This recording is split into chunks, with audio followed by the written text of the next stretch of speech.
안녕하십니까. 저는 숭실대학교 컴퓨터학부에서 근무하고 있는 신용태입니다. 반갑습니다.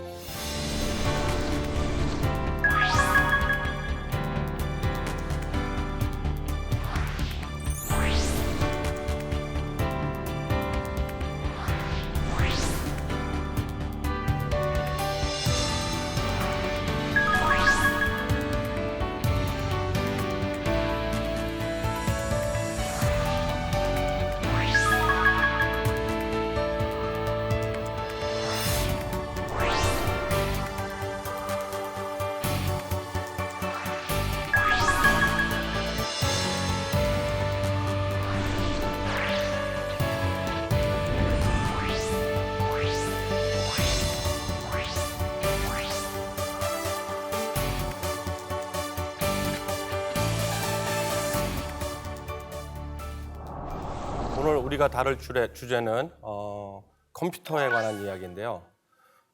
현대 문명의 대전환에서 컴퓨터의 역할이 가장 큰 역할을 한 것 같습니다. 그래서 컴퓨터가 어떠한 진화를 했고, 그 다음에 우리가 어떻게 사용되고 있고, 그 다음에 어떻게 진화될 것인지에 대해서 알아보도록 하겠습니다.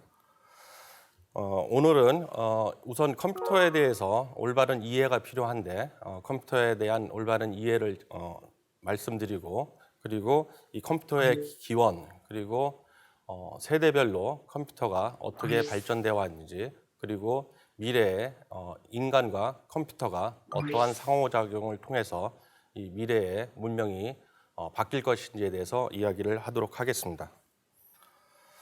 우선 4차 산업혁명이 4차 산업혁명에 대해서 많은 이야기들을 하고 있고 우리 시대의 가장 큰 화두 중에 하나인데 4차 산업혁명은 산업혁명이 네 번째 단계에 왔다 하는 이야기입니다. 그래서 첫 번째 단계가 증기기관 또 증기에너지의 발명에서 시작이 되었고, 그 다음에 이제 두 번째가 19세기 초기에 나왔었던 전기에너지를 기반으로 해서 대량 생산이 이루어진 것입니다.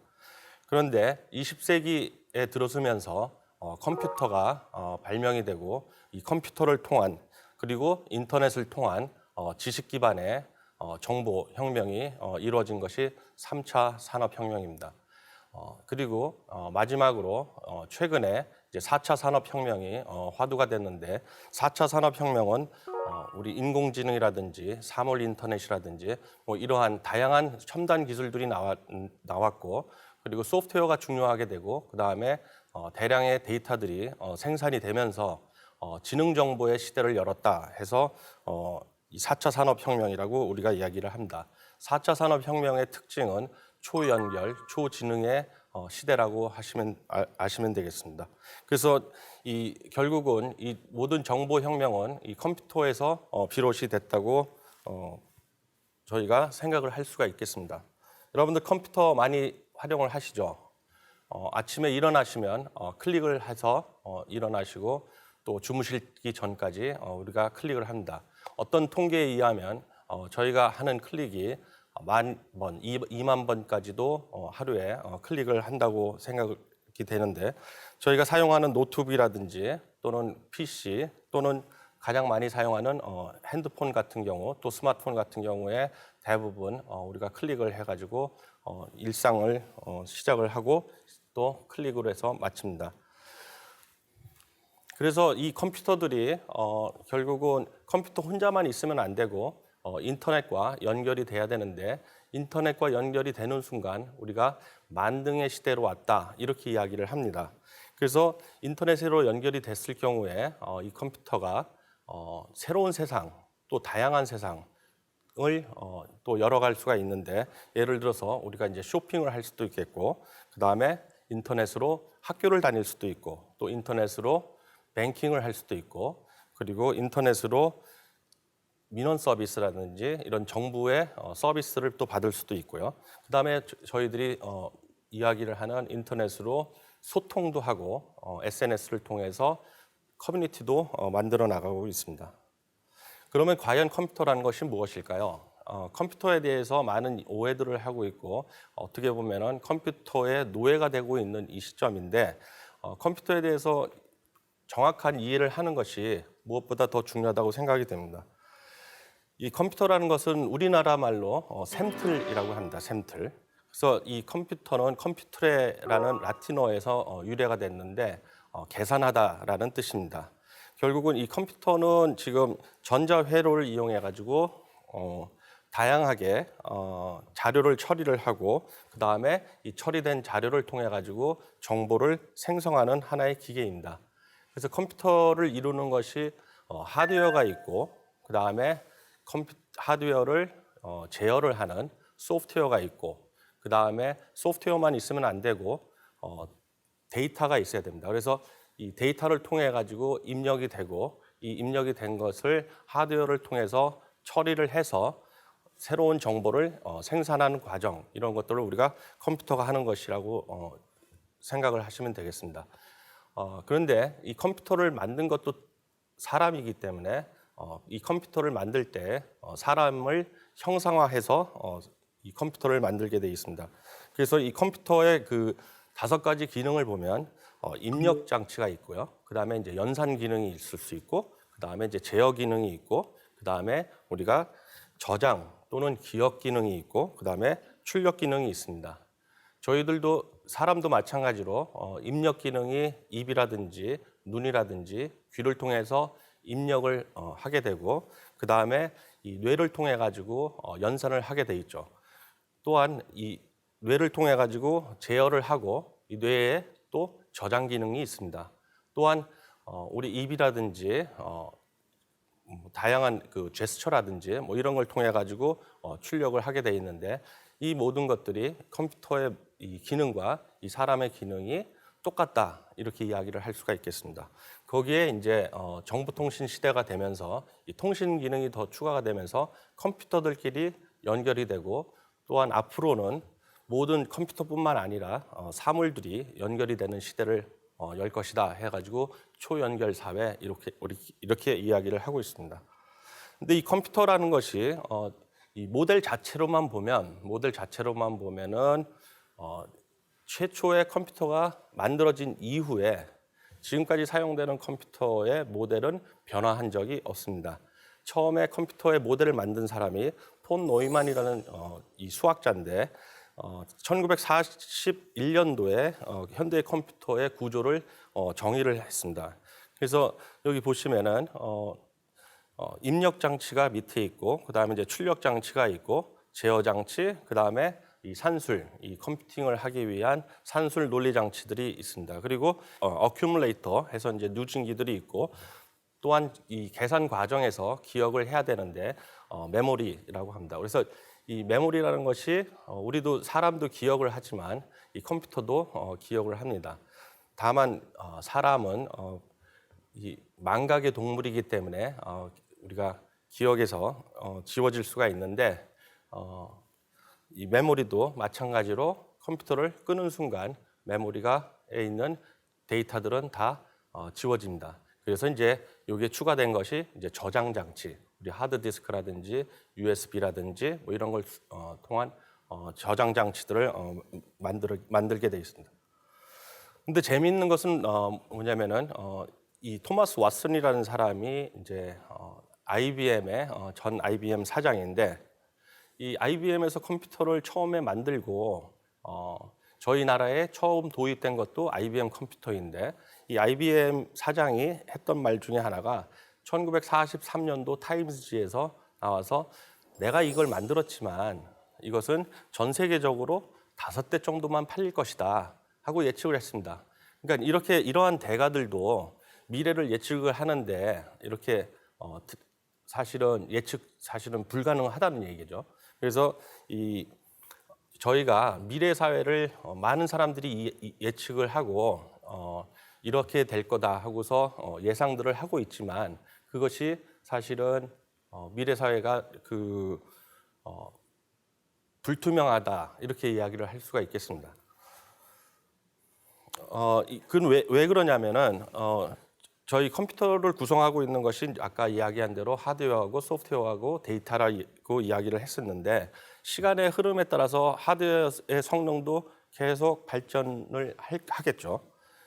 근데 지금 현재 이 하드웨어를 작동하는 것이 이제 소프트웨어인데 이 소프트웨어의 성능을 보시면은 하드웨어의 성능을 좀 앞서가고 있습니다. 그래서 여러분들 컴퓨터를 사용을 하시다 보면 느린 부분들도 있죠. 그러니까 굉장히 대용량의 데이터를 처리를 하거나 아니면은 뭐 동영상 같은 것들을 여러분들이 보실 때 보면은 좀 지연이 되고 좀 느린 것들이 있는데 결국은 하드웨어의 성능이 현재 소프트웨어 성능을 조금 이 소프트웨어 성능이 좀 더 앞서가고 있다 이렇게 얘기를 할 수가 있겠습니다. 그런데 데이터의 양들이 여기 보시면은 데이터의 양이 굉장히 증가를 하고 있는 걸 볼 수가 있는데 이것이 예전에는 데이터를 이 생산자 중심으로 데이터가 생성된 것이 이 생산자뿐만 아니라 우리 소비자들, 그러니까 SNS를 통해 가지고 다양한 데이터들을 만들어내고 있고 다양한 그 비정형의 데이터들을 생산을 함으로써 미래의 소프트웨어가 이 데이터까지 수용을 해야 되는 이러한 일들이 그 컴퓨터에서의 중요한 역할이 아닌가 싶습니다. 그러면 우리나라에는 언제 컴퓨터를 들여왔는지를 한번 알아보면은 우리나라의 최초의 컴퓨터는 IBM에서 처음에 1961년도에 IBM 1301이라는 2세대 컴퓨터인데요.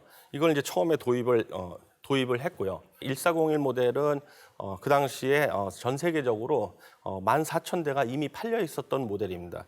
그래서 원래 이제 IBM 360 모델이 있었는데 이 360 모델을 도입을 하려다 보니까 1년 반이나 걸려야 된다. 그러니까 어떻게 보면은 기술적으로 우리나라가 종속이 돼 있었기 때문에 지금 국방 그 무기 도입이라든지 뭐 이런 것들처럼 거의 이제 그 사양의 그 모델인 IBM 1401을 이제 어쩔 수 없이 도입을 하게 됩니다. 그래서 61년도에 소개된 것을 우리가 67년도 6월 24일에 경운동에 있는 통계국 지금 이제 통계청을 이야기를 하는 거죠. 그래서 이제 통계청에서 이제 인구 조사를 위해서 도입을 했습니다. 그래서 이 그림이 현재 그 당시에 있었던 그 IBM 1401 모델이 되겠습니다. 그 다음에 이제 그 여러분들 집에 있는 퍼스널 컴퓨터, 이제 개인용 컴퓨터라고 이야기를 하는데 개인용 컴퓨터는 엔지니어링, 삼보전자에서 1981년도에 처음 만들게 됐습니다. 그래서 이 성능을 보면은 1MHz의 그 CPU에 그 다음에 48 킬로바이트 메모리인데 지금은 몇 기가의 메모리를 쓰고 있으니까 어마어마하게 성능이 낮은 수준의 개인용 컴퓨터라고 볼 수가 있겠죠. 그 당시에 가격이 1,000만 원대였으니까 지금 스마트폰보다도 못한 이런 그 개인용 컴퓨터가 당시에 이렇게 비싸게 팔렸었던 시절이 있었습니다. 컴퓨터의 기원을 잠깐 보면 좋겠는데요. 이 컴퓨터의 기원을 보면은 우리가 기원전으로 거슬러 올라갈 수가 있겠습니다. 그래서 이 컴퓨터의 기원을 우리가 계산 도구로 보면 주판이라고 이야기를 할 수가 있겠죠. 우리가 또 흔히 수판이라고도 이야기를 하는데 고대 메소포타미아인들이 이 기원전 3,000년 전서부터 사용이 됐고 한국도 저희가 주판을 많이 사용을 하고 있는데 1,400년 경에 이제 한국에 이제 전래가 됐고 이 주판이라는 것은 이제 덧셈이라든지 뺄셈 이런 기능들에만 이제 국한이 된 거고 전자 장비는 전혀 없는 장비가 됐고요. 그다음 이제 16세기에 들어오면서 이제 계산을 좀 더 효율적으로 하기 위해서 네피아의 막대가 소개가 됩니다. 네피아의 공헌한 부분 중에 하나는 지금 우리가 그 계산을 할 때 사용하는 로그의 개념을 창안을 한 사람이고 이거는 이제 덧셈이라든지 뺄셈뿐만 아니라 이 곱셈과 나눗셈도 가능한 기계였습니다.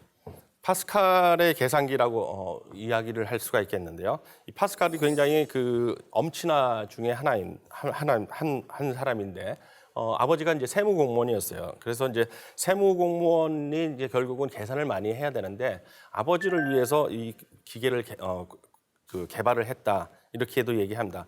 근데 이 파스칼의 계산기는 최초의 전자식은 아니지만 기계식의 컴퓨터가 되고 그 다음에 톱니바퀴를 사용했던 것이 특징이 되겠습니다.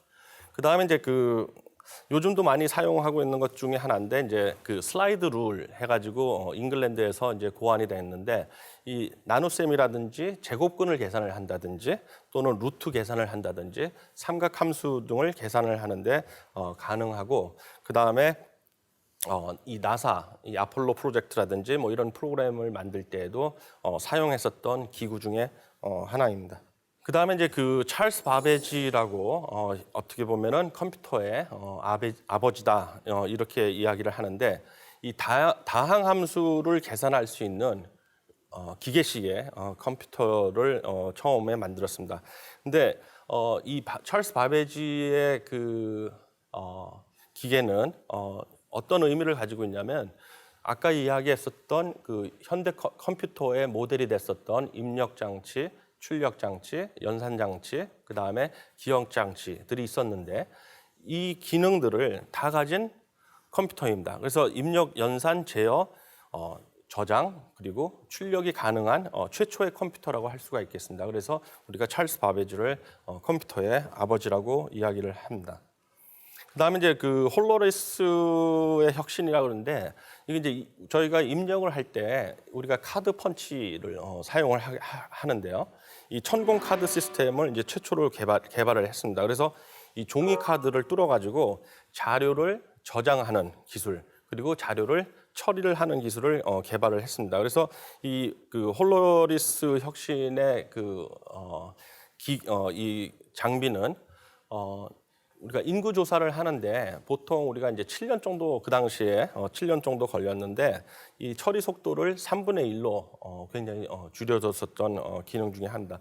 우리가 컴퓨터를 처음에 우리나라에서도 도입한 것도 이 인구 조사를 위해서 도입을 한 거고 우리가 전자식 나중에 미국에서도 전자식 컴퓨터를 도입을 하는데 처음 사용됐었던 기능이 인구 조사입니다. 그래서 이 통계를 계산을 한다든지 뭐 이런 것들에 대한 계산을 빨리 할 수 있었던 거고요.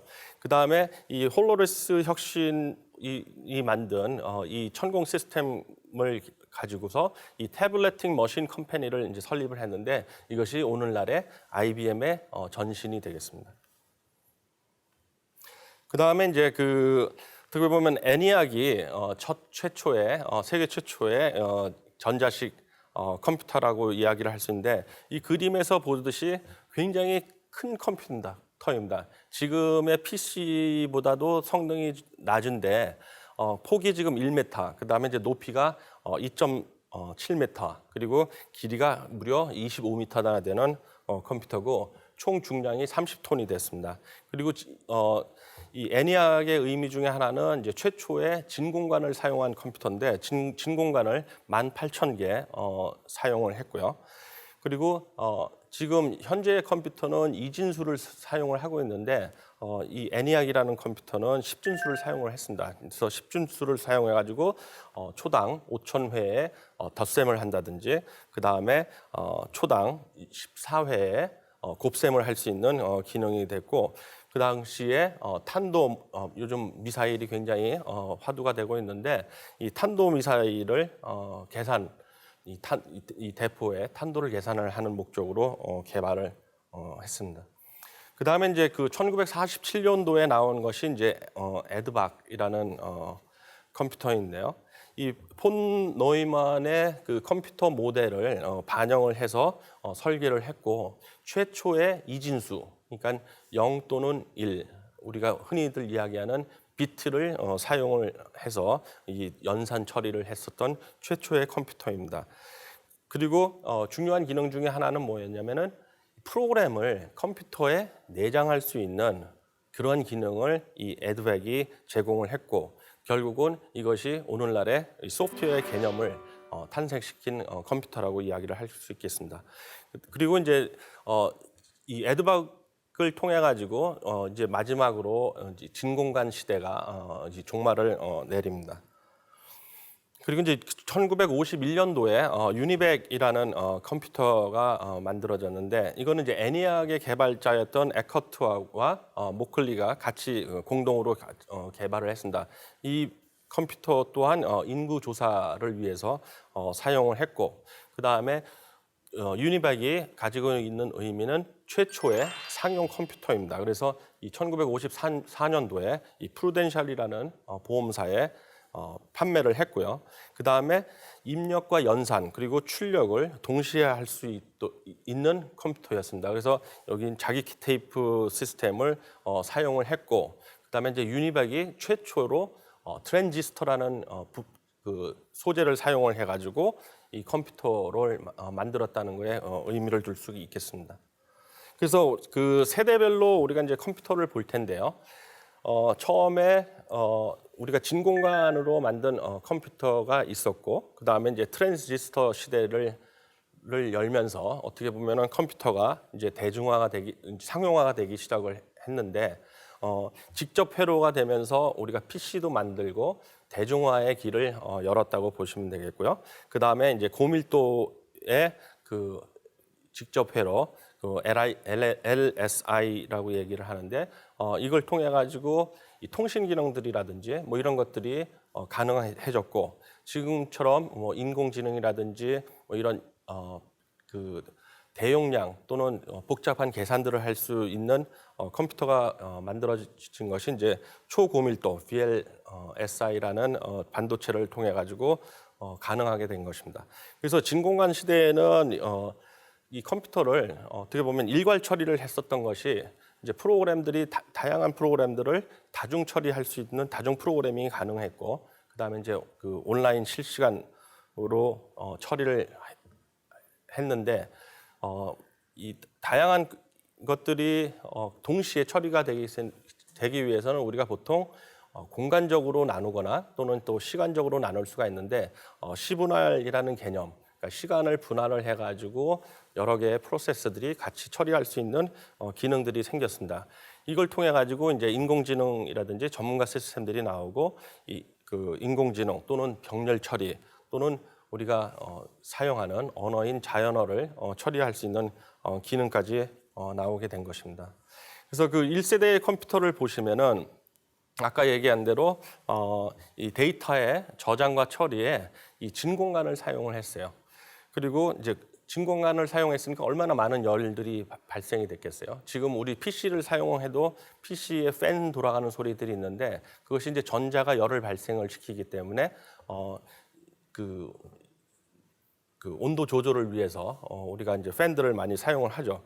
근데 이제 진공관은 더 많은 열들을 발생을 시키는데, 부피가 크고 그다음에 이제 열 발생이 이제 많고, 그 대신에 이제 전력 소모가 또 이제 그만큼 또 심했고요. 그다음에 이제 이 연산 자체가 이제 불안정했기 때문에 연산 속도도 굉장히 느렸습니다. 그리고 그 당시에 사용했던 거는 이제 프로그램 언어라는 것들이 이제 정립이 안 돼 있었을 시기인데, 저급의 기계 언어, 우리 머신 랭귀지라고 이야기를 하는데 기계어를 사용을 했고, 그래서 1세대 컴퓨터는 어떻게 보면은 전자식의 하드웨어 중심의 개발이 되었고요. 일반적인 계산은 할 수가 없었고 과학 계산용으로 많이 사용을 했습니다. 그다음에 이제 2세대 컴퓨터로 가면서 이제 트랜지스터가 이제 등장이 됩니다. 저희가 이제 앞으로 다룰 광 컴퓨터라든지 양자 컴퓨터들이 있는데, 이 양자 컴퓨터라든지 광 컴퓨터가 어떻게 보면 트랜지스터 시대를 이제 종말이다, 이렇게 이야기들을 합니다. 그래서 나중에 한번 더 말씀을 드리도록 하고요. 2세대 컴퓨터가 이제 최초로 이제 그 트랜지스터를 사용을 했습니다. 그러니까 트랜지스터를 사용을 하다 보니까 컴퓨터의 부피가 작아졌고, 그다음에 이제 열 발생이라든지 전력이라든지 소모라든지 뭐 이런 것들이 이제 감소가 될 수 있고, 그다음에 연산 속도도 수 마이크로까지도 가능했고요. 그러니까 100만 분의 1의 초에 하나씩 계산을 할 수 있다는 이런 얘기입니다.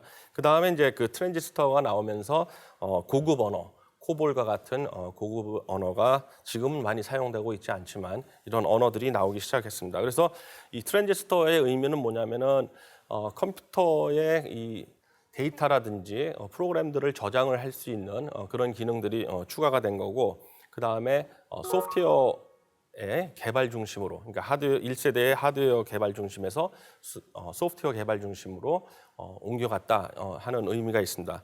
또한 이 시기에 운영 체계, 우리가 이제 OS 오퍼레이팅 시스템 이렇게 이야기를 하는데, 운영 체계가 이제 등장을 했고, 이 세대에 가면서 이 컴퓨터를 일반 사무용으로도 사용을 할 수 있게 되었습니다.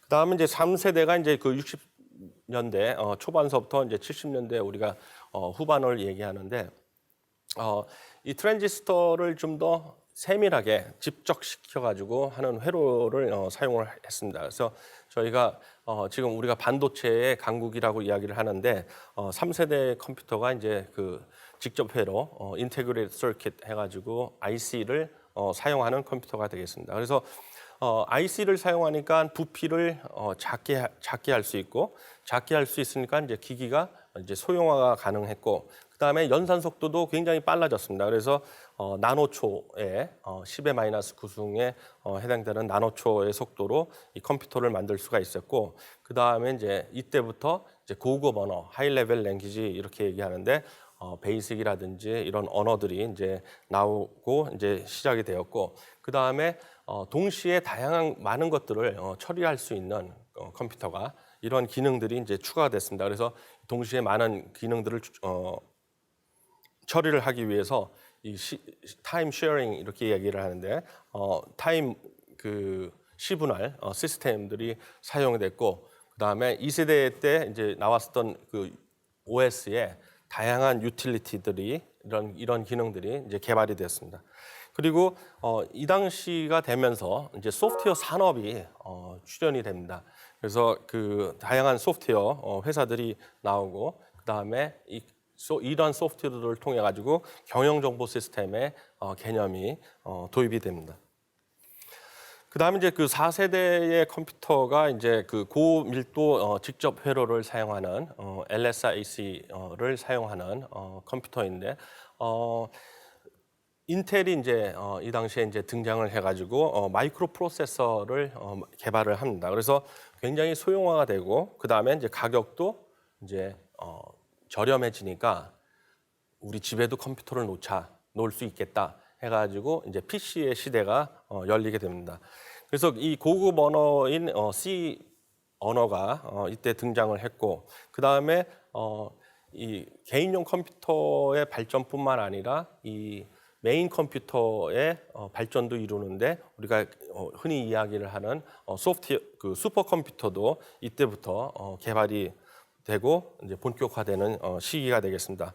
또한 1970년대 후반과 그리고 80년대의 획기적인 것은 뭐냐면은 이 컴퓨터들을 서로 연결하는 기능, 네트워크할 수 있는 기능이 이제 발전이 됩니다. 그래서 우리 그 랜 기술이라든지 아니면은 원거리 네트워크라든지 뭐 이런 것들이 이제 이 당시에 발전이 되고, 그리고 인터넷이 도입이 됩니다.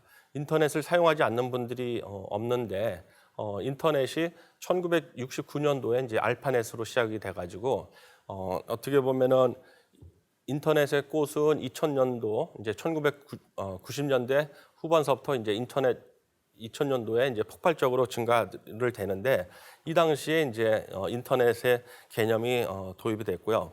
그 다음에 이제 컴퓨터를 가지고 이걸 어떻게 더 성능을 높일까, 또는 어떻게 하면은 이걸 더 빨리 할 수 있을까 하는 개념보다는 컴퓨터를 가지고 무엇을 하지 하는 개념으로 초점이 맞춰진 게 된 것이 이제 우리가 이제 4세대의 컴퓨터라고 이야기를 할 수 있겠습니다. 그 다음에 이제 마지막으로 이제 그 1990년대 후반부터 때부터 우리가 이제 5세대 컴퓨터 이렇게 이야기를 하는데, 초고밀도 직접 회로를 사용합니다. 그래서 VLSI를 사용을 하는데, 결국은 VLSI를 사용을 함으로써 이제 초소형화가 되고, 그 다음에 이제 초고속화가 되고요. 그 다음에 이 VLSI를 사용을 해가지고 사물들도 연결을 시켜보자 해서 이제 초연결을 추구를 하게 됩니다. 그래서 이 계산 속도는 거의 그 우리가 10의 마이너스 15승초에 한 인스트럭션씩, 한 명령어씩 수행을 할 수 있는 그러한 고성능의 컴퓨터가 나오게 되죠. 그래서 이거 우리가 femtoseconds 이렇게 이야기를 하는데, 그리고 이 초소형이 되면서 휴대성이 가능해지는 겁니다. 그래서 지금 사용하는 모든 스마트폰이라든지 여러분들이 가지고 다니시는 기기들은 다 이 VLSI 반도체들이 내장이 돼 있다고 보시면 되겠습니다. 그리고 이제 자연어 처리가 가능해졌고요. 그 다음에 이제 객체지향 언어가 사용이 됐었던 것도 이제 이 시기가 됐고요. 그 다음에 인공지능, 우리 이제 알파고 이야기를 하면서 인공지능이 또 작년부터 화두가 됐는데, 인공지능을 이제 적용할 수 있는, 인공지능이라는 건 굉장히 복잡한 연산을 해야 되고 그 대용량의 데이터들을 또 처리를 해야 되는데, 이런 것들이 이제 VLSI 반도체를 사용을 함으로써 가능하게 된 것입니다. 그래서 우리가 지식 정보 또는 뭐 인공지능의 신경망 또는 가상현실, 그 다음에 어떤 문제를 해결한다든지 추론을 한다든지, 또 그래서 어떻게 보면은 이 컴퓨터가 이 사람을 닮아가는 모습이 우리가 이제 5세대의 컴퓨터라고 이야기를 할 수가 있고, 그다음에 이제 이 5세대의 컴퓨터까지는 이 전기를 사용을 했는데, 이걸 빛을 사용할 수 없을까? 빛을 사용해서 컴퓨터를 만들 수 없을까 하는 것이 이제 우리 흔히 이야기하는 꿈의 컴퓨터다, 미래의 컴퓨터다 하는 광컴퓨터가 되고, 이 광컴퓨터를 사용을 하기 위해서는 양자역학을 도입이 돼야 되는데, 이 양자역학을 도입한 것이 이제 우리가 퀀텀 컴퓨터, 양자 컴퓨터 이렇게 이야기를 합니다. 그래서 이거는 나중에 또 다루도록 하고요. 근데 제가 그 80년대 초반부터 컴퓨터를 다루면서 느꼈었던 것이, 결국은 기술 개발이, 모든 과학이라는 것은 이제 기술 개발을 통해서 이루어지는데, 과학은 이 공간 개념 또는 시간의 개념을 어떻게 하면 효율적으로 쓸까 하는 거에 대한 싸움입니다. 그래서 어떻게 하면은 좀 더 작게 만들고, 어떻게 하면은 좀 더 빨리 만들고, 이걸 어떻게 보면 이제 두 가지의 목표를 가지고서 우리가 과학을 하게 되는데, 또 공학을 하게 돼 있겠죠. 근데 결국은 히트 상품을 만들어야 되는데, 또는 이것이 이제 폭발적으로 증가를 해야 되는데, 폭발적으로 증가하기 위해서 필요한 것이 뭐냐면은 인터페이스, 특히 사용자 인터페이스입니다. 왜냐하면은 컴퓨터도 하나의 수단이지 목적은 될 수가 없거든요.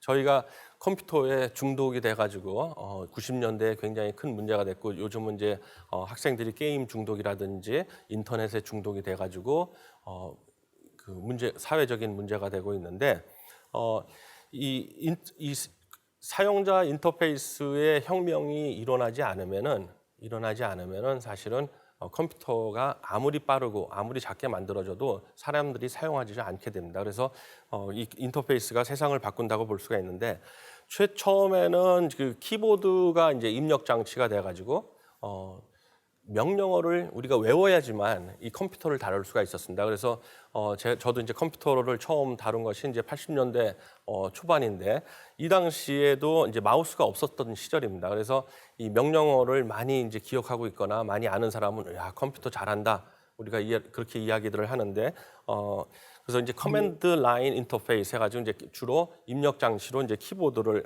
사용을 했고요. 그 다음에 이제 획기적인 것이 뭐냐면은 마우스라는 입력 장치가 나온 겁니다. 이 마우스의 역할은 뭐냐면은 이 화면이 이제 그림으로 보이는 거죠. 그래서 이제 우리가 GUI 또는 그래픽 유저 인터페이스 이렇게 이야기를 하는데, 이 그림을 다루기 위해서는 이제 마우스라는 것들이 나오게 된다. 이 마우스라는 것을 처음 도안했을 땐 사람의 손의 모양을 가지고서 이 마우스를 설계를 했어요. 그 다음에 이제 여러분들 많이 사용하고 있는데, 스마트폰은 모두 다 손가락으로 하고 있죠, 그렇죠? 그래서 이제 터치 스크린이 이제 나오게 됐고, 근데 손가락 이전에는 이제 터치펜이라는 게 이제 PDA 같은 것들이 있어가지고 이 터치펜을 사용을 했고, 이제 앞으로 그 컴퓨터 분야에서 지금 개발을 하고 있는 것 중에 하나가 이제 누이 이렇게 얘기하는데, 우리가 사람의 언어를 또는 사람의 이 동작 또는 사람의 눈빛, 사람의 마음을 어떻게 읽을 수 있을까, 이 컴퓨터가. 그래서 이 UI가 없는 UI, 그러니까 사용자 인터페이스가 없는 사용자 인터페이스를 만드는 것이 궁극적인 목적이 되겠습니다. 그래서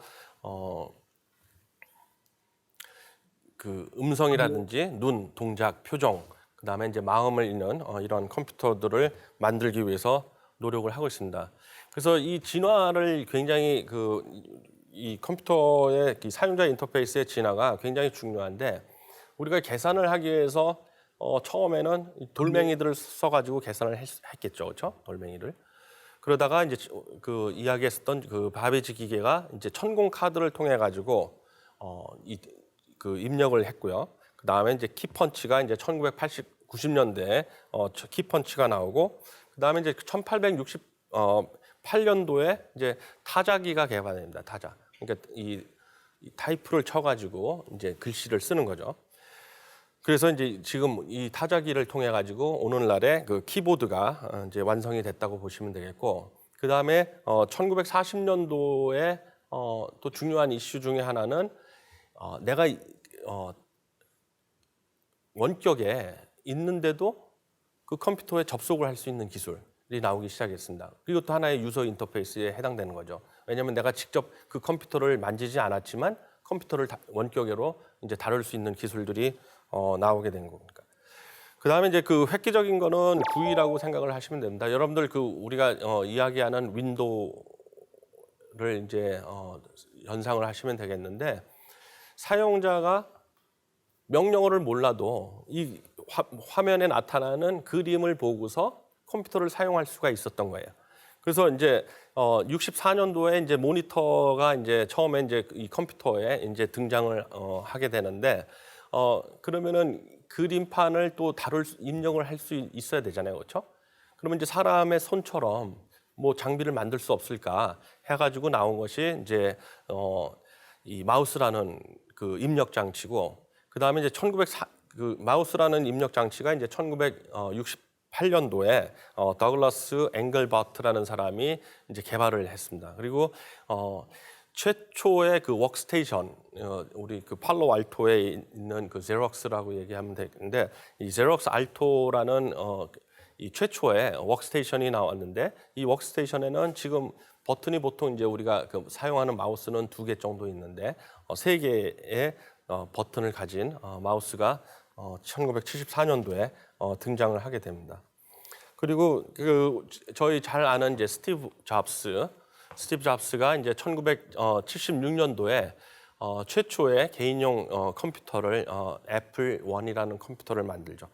이 애플 1도 이 하나의 보드에 나와 있는 컴퓨터인데, 스티브 잡스하고 스티브 워즈니악이 만든 컴퓨터입니다. 그래서 이 스티브 잡스가 사실은 스마트폰 혁명도 일으켰지만은 PC 혁명도 사실은 스티브 잡스가 이뤘다고 보시면 되겠습니다. 그래서 이 당시에 이렇게 조잡한 컴퓨터인데 500불에 판매를 했었던 시절입니다.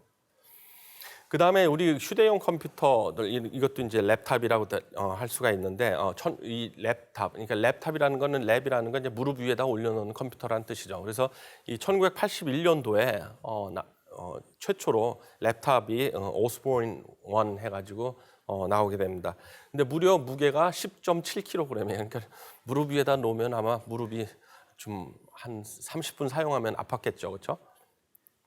그래서 일단 이 당시에 이것이 이제 최초에 나온 컴퓨터인데, 이제 휴대해서 이제 들고 다닐 수 있다 해가지고 이제 어떻게 보면 포터블한 PC, 최초의 PC라고 보시면 되겠는데, 이게 문제는 뭐냐면은 들고서 버스라든지 어디 카페 가서 할 수는 없었어요. 왜냐하면은 내장된 배터리가 없기 때문에 전지가 없었던 거죠. 그래서 이제 전원을 꽂아가지고 이제 이동은 시킬 수 있지만 뭐 자유롭게 이동을 하면서는 할 수 없었던 컴퓨터입니다. 그래서 아무튼 그래도 이제 최초로 이제 컴퓨터를 들고 다닐 수 있는 시대가 1981년도에 시작이 됐다고 보시면 되겠고요. 그 다음에 아까 이야기한 대로 그래피컬 유저 인터페이스, 사용자 인터페이스가 이제 그림판으로 바뀌게 된 거예요.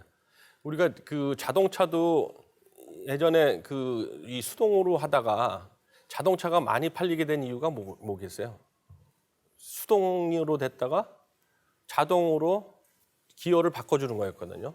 사용하기가 굉장히 편리해진 거죠. 그러니까 명령어를 다 외웠다가 지금은 그림판에 있는 걸 보고서 컴퓨터한테 일을 시킬 수 있으니까 얼마나 편했겠어요. 그래서 이 나온 것이 이제 그 윈도우 1.0이 이제 등장이 됐는데 이 1980년대 초반 이야기입니다. 그래서 이 빌 게이츠라는 사람이 이제 1975년도에 마이크로소프트를 설립을 하고 이 당시에 이제 그 IBM PC에 MS-DOS, 마이크로소프트 도스 해가지고 디스크 오퍼레이팅 시스템 해가지고 최초의 운영 시스템인데 여기 보시면은 위에 보시면은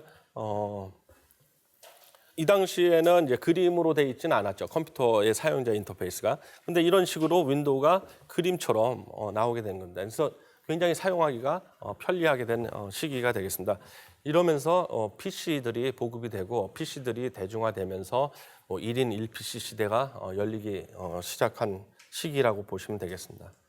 그 다음에 그 제가 존경하는 분 중에 한 사람인데 그 스티브 잡스 이야기를 안 할 수가 없는데요. 스티브 잡스는 어떻게 보면은 PC 혁명도 일으켰고 지금 우리가 이야기하는 그 스마트 혁명도 일으킨 사람 중에 하나가 아닌가 싶습니다. 굉장히 드라마틱한 인생을 살았는데 이 마우스에다가 구이를 탑재한 최초의 상업용 PC를 만든 사람이 스티브 잡스입니다. 그러니까 사용하기도 편하고 마우스로 조작이 되니까 이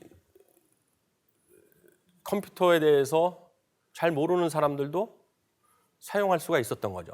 그러니까는 너도 나도 이제 컴퓨터를 사는 시기가 어떻게 보면은 맥킨토시가 등장을 하면서 일어났다고 볼 수가 있겠는데 그 이후에 이제 스마트폰 이전에 나온 것이 이제 우리가 PDA, Personal Data Assistant 해가지고 나왔었던 컴퓨터입니다. 그래서 스타일러스사가 이제 최초로 팜이라는 PDA를 만들었고 이것이 이제 최초의 이 터치 스크린. 근데 손가락으로 할 수 있는 건 아니고 이 터치펜으로 사용을 했습니다.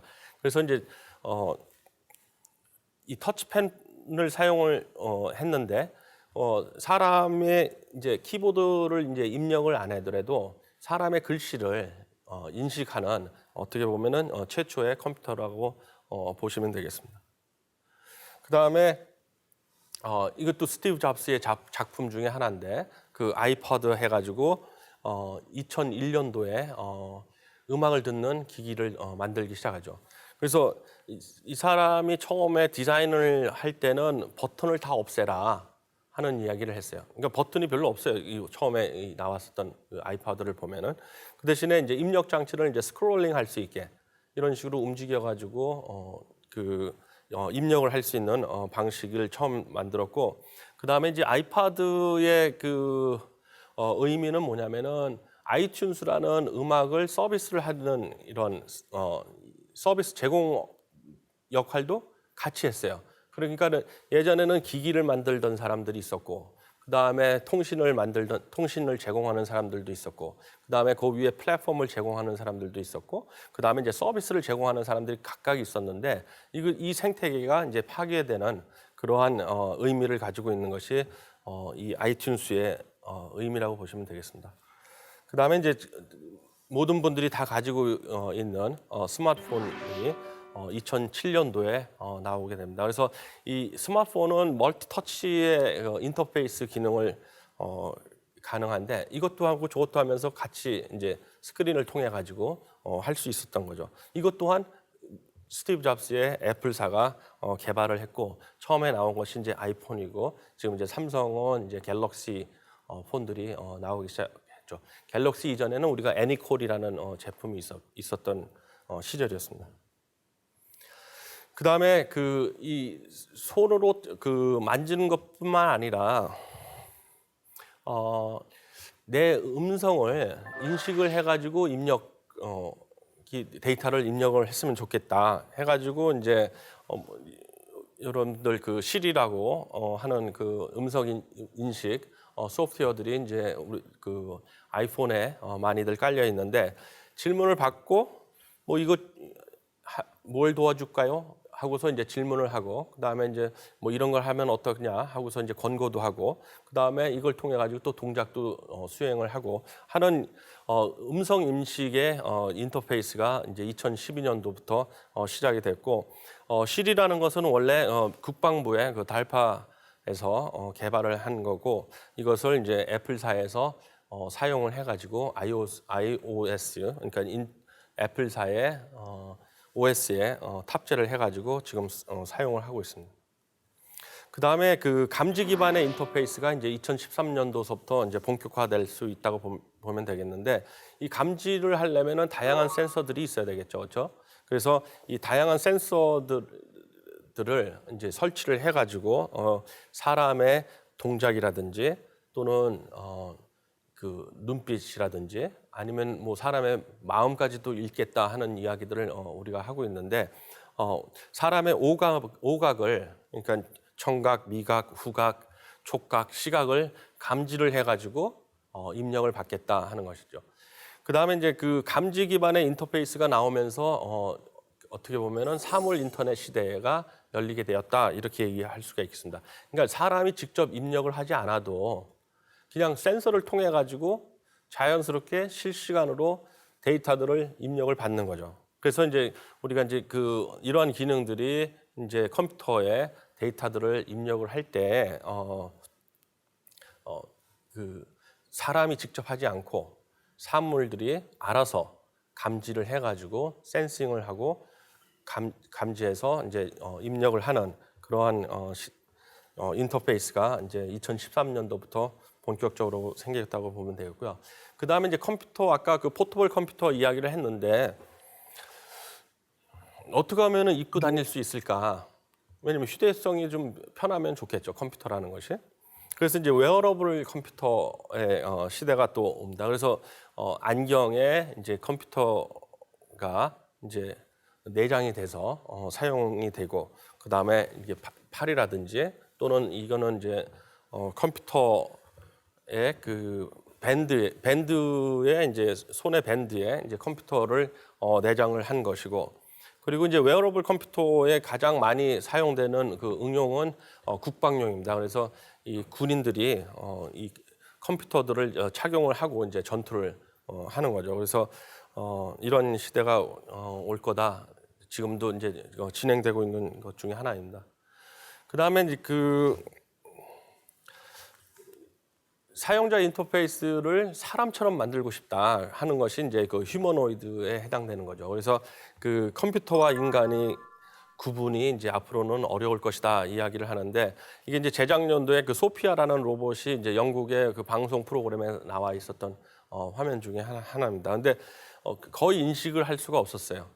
제가 이제 그 프로그램도 한번 봤었는데 농담도 주고받으면서 이 컴퓨터가 어떻게 보면 사람의 지금 이제 머리가 없어서 그렇지 사실은 그 가발을 씌워 놓으면은 거의 사람하고 흡사합니다. 그래서 이 앞으로는 휴머노이드의 시대. 그래서 또 휴머노이드가 또 사람을 또 지배할 것이다. 뭐 이런 예측들도 하고 또 그런 두려움 속에서 우리가 살고 있는데 컴퓨터와 인간이 구분이 어려울 것이다. 이런 이야기들을 많이 하고 있습니다. 그래서 그 지금까지 저희가 컴퓨터가 어떻게 유래가 됐고 그다음에 이제 컴퓨터가 어떻게 발전이 되어 왔나를 우리가 알아봤는데 더 궁금한 거는 앞으로 컴퓨터가 어떻게 발전될 것이냐 하는 거겠죠, 그렇죠? 그래서 다음 시간에 그 컴퓨터가 어떻게 발전될 것인가에 대해서 우리가 이야기를 하도록 하고 그다음에 이제 그 강조하고 싶은 것 중에 하나는 사용자의 인터페이스. 그러니까 결국은 컴퓨터와 사람이 있는데 컴퓨터가 그 역할을 제대로 하려면은 사용하기가 편해야 되고요. 그다음에 컴퓨터에 사람이 종속되거나 노예가 되지 않도록 하는 것이 저희가 중요한 것이 아닌가 하는 생각에서 이 컴퓨터의 진화 과정, 그다음에 컴퓨터의 유래 이런 것들을 우리가 살펴봤습니다. 혹시 질문이 있으시면은 질문 부탁드리겠습니다. 네, 교수님 강의 잘 들었습니다. 현재 우리가 사용하는 게 5세대 컴퓨터인데 5세대 이후의 컴퓨터는 어떤 모습이 될지 궁금합니다. 좋은 질문인데요. 저희가 아까 잠깐도 말씀드렸지만은 이 컴퓨터를 지금 전기를 기반으로 하고 있죠, 그렇죠? 그래서 이제 우리가 직접 회로 VLSI라고 이야기를 하는데 반도체, 흔히 이야기하는 반도체. 근데 이제 반도체가 이제 한계에 왔다. 왜냐하면 반도체를 너무 밀집돼 가지고 하는 것이 이제 한계가 와서 서로 전기의 간섭을 일으키기 때문에 어떻게 보면 이제 반도체가 이제 한계에 왔다 이야기를 하고 있는데 그래서 5세대 이후에는 지금 이제 사실은 이게 1980년도서부터 이제 우리가 연구를 하고 있는 분야 중에 하나인데 빛 에너지를 사용해 가지고 컴퓨터를 사용할 수 없을까? 우리 통신도 마찬가지로 지금 전기를 사용을 하다가 광통신이 이제 하고 있잖아요. 그러니까 빛을 통해 가지고 이 컴퓨터를 만드는 거죠. 우리가 통신을 하듯이. 그러니까 전기하고 이제 빛을 비교를 하면은 에너지로 보면 빛은 굉장히 높은 주파수 대역을 가지고 있어요. 그러다 보니까 데이터의 양도 훨씬 많아질 수가 있고 그다음에 속도도 훨씬 빠를 수가 있겠죠. 전기보다. 그래서 인공지능이라든지 다양한 조합의 최적화 문제 같은 것들을 풀기 위해서 컴퓨터가 지금 현재의 컴퓨터로 풀 수 없는 문제들이 굉장히 많이 있어요. 그래서 우리가 그거를 오픈 프로블럼 이렇게 이야기를 하고 있는데 이 오픈 프로블럼들을 풀어줄 수 있는 컴퓨터를 만들자 하는 것이 빛 컴퓨터입니다. 그래서 이제 광 컴퓨터 이야기를 하고 있고 이 광 컴퓨터의 핵심이 되는 것이 이제 퀀텀 컴퓨팅, 퀀텀 계산을 통해 가지고 우리가 컴퓨터를 만들겠다. 그래서 5세대 이후는 이제 전기 시대의 컴퓨터가 종말이 되고 빛을 이용한 컴퓨터가 되지 않을까 하는 예상을 합니다. 교수님 강의 정말 관심 있게 잘 들었습니다. 기술 문명이 계속 발전하면 언젠가는 인간과 로봇의 경계가 없어질 것 같다는 생각도 드는데요. 그렇다면 이제 로봇이 침범하지 못하는 인간의 영역은 무엇인지 그게 정말 궁금하거든요. 감사합니다. 좋은 질문입니다. 어떤 조사에 의하면 우리가 수많은 SNS의 데이터들이 오는데 내 말보다 SNS 데이터를 믿고 있어요. 그러니까 결국은 로봇의 종속이 될 개연성은 굉장히 크죠, 인간이. 근데 인간과 컴퓨터 또는 인간과 로봇의 구분은 뭐냐면 우리가 인공지능이라고 이야기를 하잖아요. Artificial Intelligence 이렇게 얘기를 하는데 과연 intuition, 그러니까 같은 AI지만 인공적으로 직관을 만들 수 있을까 하는 것이 사실은 의문 중에 하나죠. 그 이야기는 뭐냐면 인간은 어떤 것을 판단하고 결정을 할 때 정서가 개입이 되는데 이 컴퓨터에 어떻게 정서를 넣을 수 있느냐. 그리고 이 로봇에 사람의 마음과 같은 것을 넣을 수 있을까 하는 것들이 사실은 연구는 되고 있지만 그거에 대한 완벽성이라든지 뭐 이런 것들은 아직은 의문점이라고 볼 수가 있겠고요. 결국은 과학자들이 하는 것은 그 의문점들을 해결하는 것이 이제 과학이기 때문에 비슷하게 또 접근을 하기 위해서 많은 노력들을 할 거라고 생각을 합니다. 근데 지금 단계는 인간이 할 수 없는 어떤 위험한 일들을 해준다든지 또는 단순 반복 작업이라든지 뭐 이런 것들은 사실은 로봇이 해주는 것이 훨씬 더 편리하고 또 효율적이 되겠죠. 그래서 저희가 4차 산업혁명 이야기를 하면서 뭐 일자리들이 없어질 거다 하는 이야기들을 하는데 그래서 제일 먼저 없어질 것이 이제 변호사다 또는 교수다 뭐 이렇게 이야기들을 하고 있는데 지식 기반의 단순 노동 또는 육체 기반의 단순 노동부터 사실은 로봇이 대체가 될 거다 하는 예측들은 많이 하고 있습니다. 그런데 과연 인간과 로봇이 같아질 것이냐 하는 것은 제가 보기에는 이 믿음의 문제라고 저는 생각을 합니다. 자, 좋은 질문 감사드립니다. 오늘 저희가 컴퓨터의 개념 그리고 이제 컴퓨터의 유래 그리고 컴퓨터가 어떻게 발전됐는지를 알아봤는데 다음 시간에는 지금 현재 컴퓨터가 어떻게 사용되고 있고 그다음에 어떻게 사용될 것인지에 대해서 이야기를 하고 그다음에 컴퓨터 자체도 발전이 되는데 우리 그 차세대 컴퓨터 또는 미래의 컴퓨터에 대해서 좀 더 다루도록 하겠습니다. 오늘 경청해 주셔서 감사합니다.